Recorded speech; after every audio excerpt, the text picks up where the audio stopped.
Et les douleurs dont vous vous plaignez n'ont rien de bien inquiétant, ça je peux vous le garantir. Non, je vous assure que tout est dans votre tête. Ah, mais je le sais que c'est dans ma tête, docteur, mais ça me chatouille.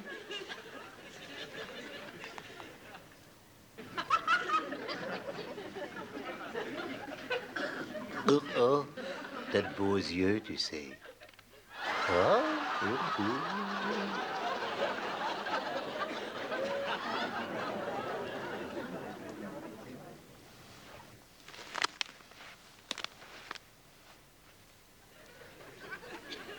Je pense que vous allez vous régaler. La cuisine hollandaise est excellente.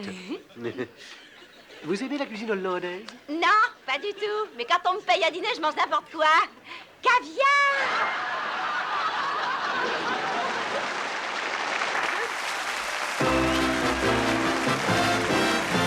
Yes, it's the Benny Hill Show!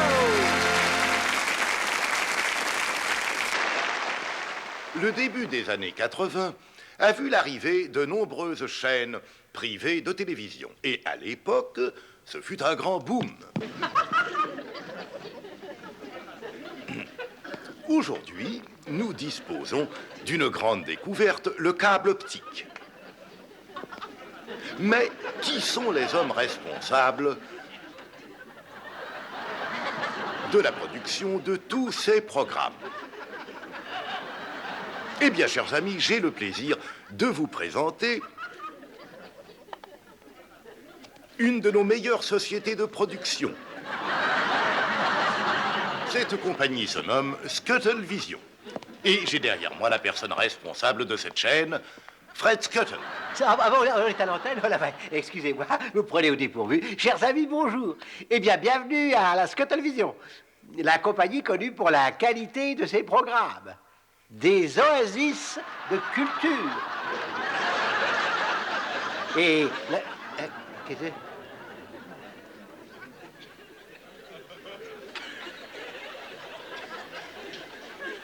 Non, mais qu'est-ce que c'est que cette tenue? Je t'ai dit de jouer un air connu, pas un air tout nu. Oh.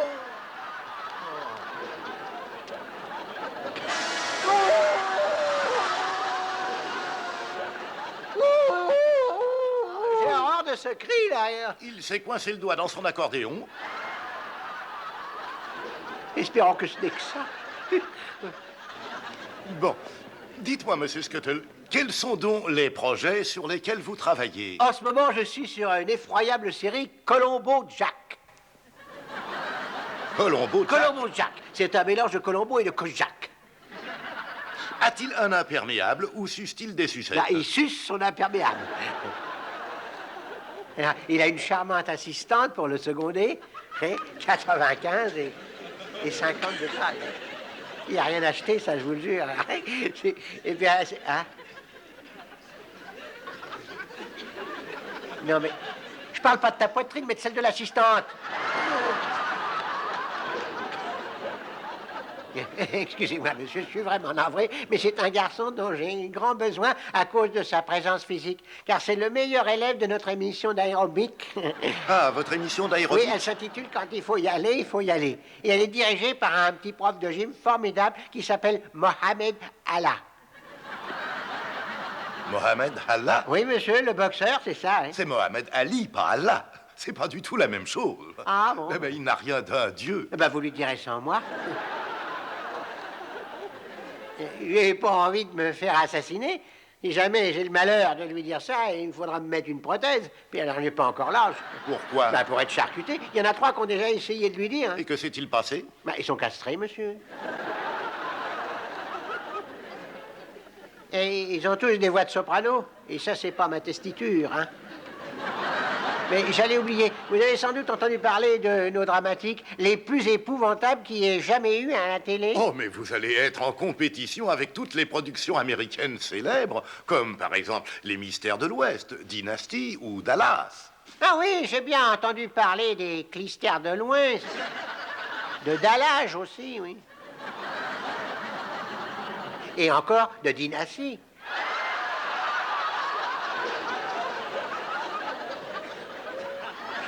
Et puis aussi de Benny Hill et ses idioties. La planète des dingues aussi. Non, mais est-ce que vous connaissez notre série sur London City? C'est la meilleure que nous ayons, elle est géniale. C'est du style de Dallas. Ah oui, mais en beaucoup plus populaire. Ouais, le gang de London City. Ah oui, et qu'est-ce qui remplace l'affreux JR? Le beau WC.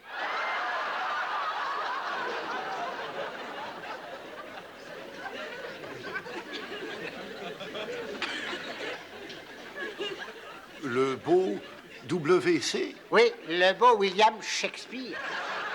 C'est un jeune et adorable vendeur d'allumettes. Au premier épisode, il est tout seul, il est seul et il marche en rasant les murs dans un brouillard épais. Il s'arrête devant une bouche d'égout sur laquelle il y a un galurin. Il ramasse le chapeau et en dessous, il découvre une grosse tête. Vous y êtes? Alors il dit, vous êtes là depuis longtemps? La tête lui dit, oh, ça fait au moins 4 heures. C'est chic d'avoir ramassé le chapeau, monsieur. Tous les autres ont donné un coup de pied dedans. Ah, il dit, mais qu'est-ce que vous faites dans cet égout? Alors la tête lui répond, j'attends des copains, mais je pense qu'ils se sont gourés d'égout. Alors pour la compréhension de l'histoire, je précise que la tête est un fabricant d'armes millionnaire. Il est fortuné. Oh ben il est riche comme s'il avait eu 3 bons numéros au loto, hein. Il a toute une île à lui, monsieur, une île au large des côtes espagnoles, tout un groupe, et ça s'appelle c'est là sur la langue, c'est une grosse île, elle est... Ah, les Baléares. Non, Balapagos. Et toute l'île est à lui, tout entière. Et il a consacré toute sa fortune à la mise au point et à la construction de l'arme universelle. Il dit que ça détruit la population, mais sans atteindre pour autant les bâtiments. C'est étonnant, non? Ça fait des siècles qu'on a ça chez nous. Ça s'appelle une hypothèque. Vous voyez, ça donne un petit peu d'humour au scénario. Ouais. Ouais, enfin, pas des masses, quoi.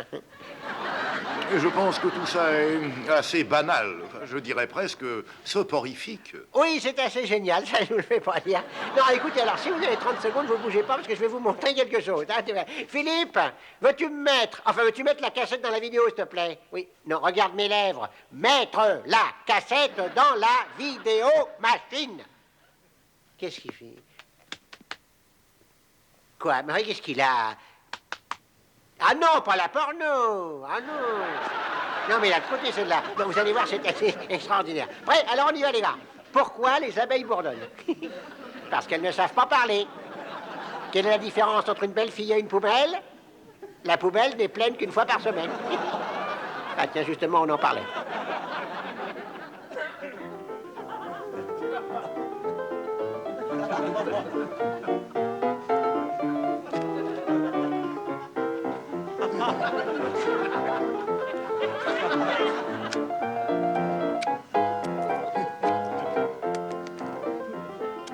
Non, je me mets, moi, je me mets.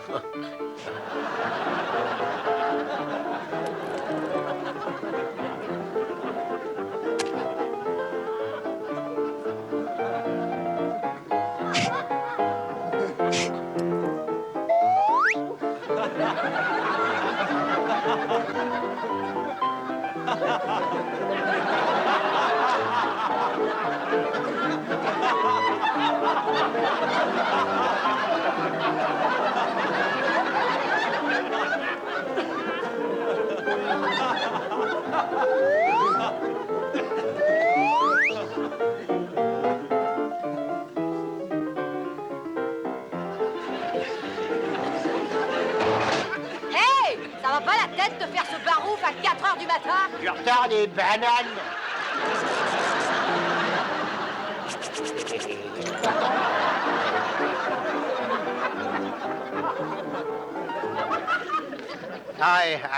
Salut, ma sœur. Vous voulez vous joindre à moi? Auriez-vous l'intention d'uriner dans ce caniveau? Oh non. Je vais essayer d'atteindre celui d'en face. Vous feriez mieux d'aller faire ça chez vous, monsieur. Ah, jamais je pourrais tenir jusque-là.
Il est gentil, le chat.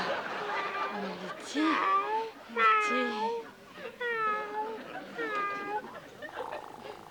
Viens faire un câlin. Alors, moi.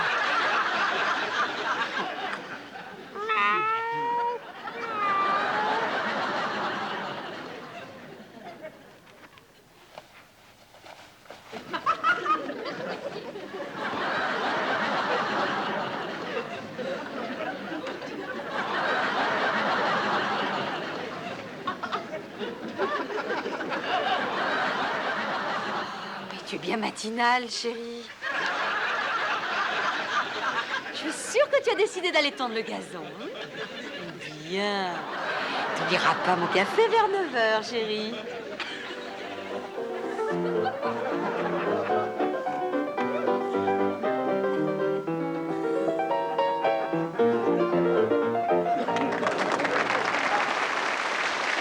On s'assied et on écoute.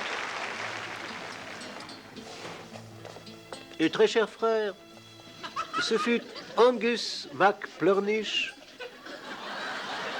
qui prophétisa que le monde finirait en 1515.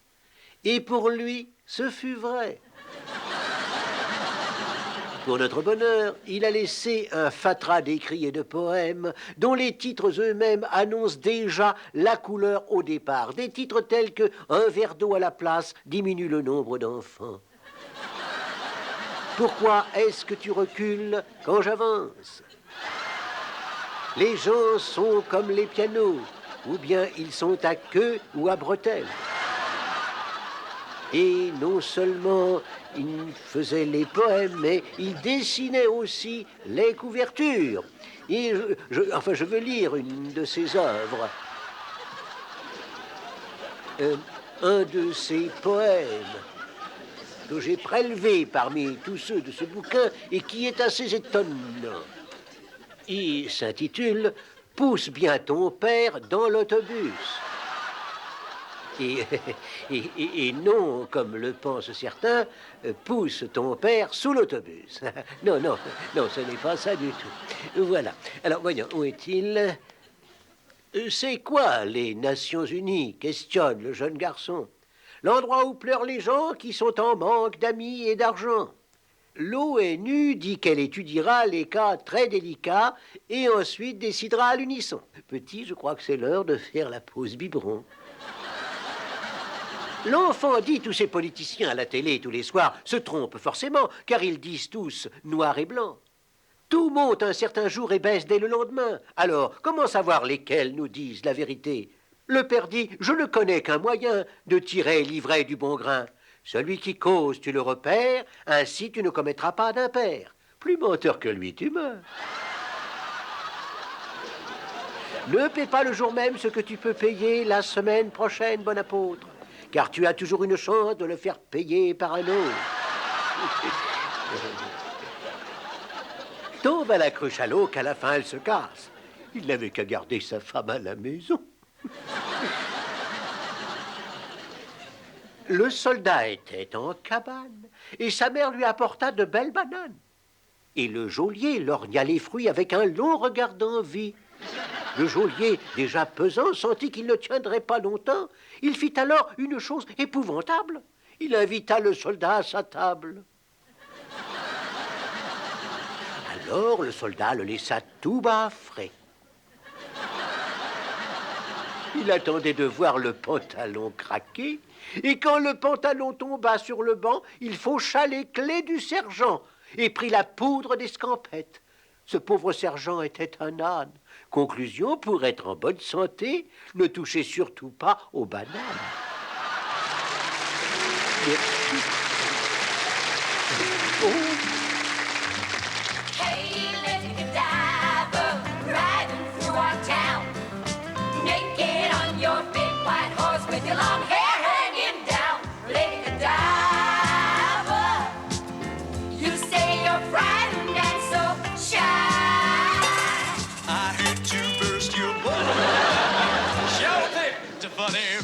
To hide.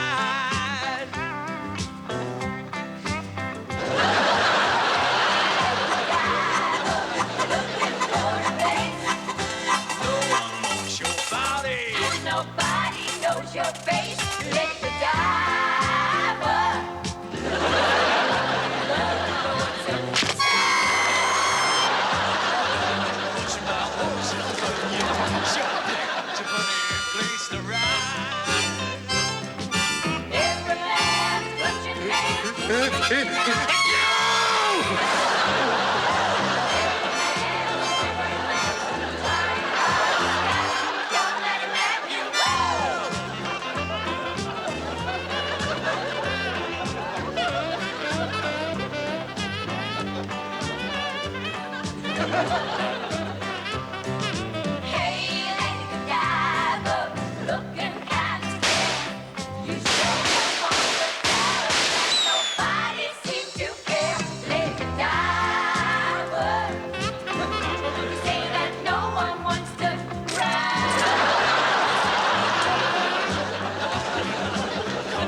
think it over, you may have picked the perfect place to hide.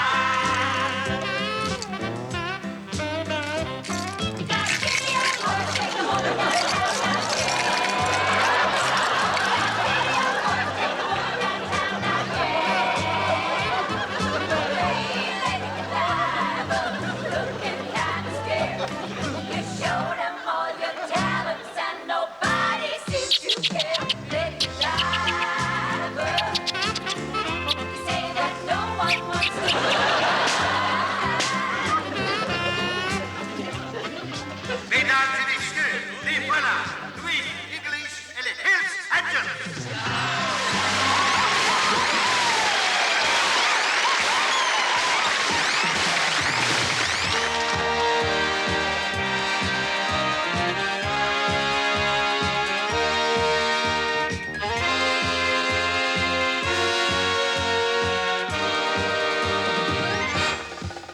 Every man and every woman wants the same thing. Every grandpa and every grandma wants the same thing. Coochie coochie, coochie coochie. Oh là, oh, j'adore ça. Oh, c'est bien tout ça, j'adore. Ça fait vrai, non? C'est de la chair fraîche. Mon Dieu, oh, les belles choses, bon sang, ça c'est du musical. Oh mon Dieu, il y a vraiment pas grand-chose à acheter, hein? Oh, regardez-moi ça, mais ma parole, mais qu'est-ce que j'aimerais être un garçon. Ça m'excite, ça bénit, ça m'excite. Oh, mais mon doux à manger sur place. Quoi? Tu veux les garder toutes pour toi? Non, me dis, ça va pas la tête, hein? Est-ce que tu t'es regardé, mon pote? C'est pas ton style. Ces filles sont bien trop chouettes pour toi. Comment? Je peux jouer avec? Tu me les prêtes? Oh, ça va chauffer, Benny. Allons-y, à mon commandement, les filles. Allez, on va leur montrer ce qu'on sait faire maintenant. Allez, c'est à vous de jouer. Attention, Benny, regarde bien, ça va chauffer. Allons-y, en route, attention, c'est parti.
Mm.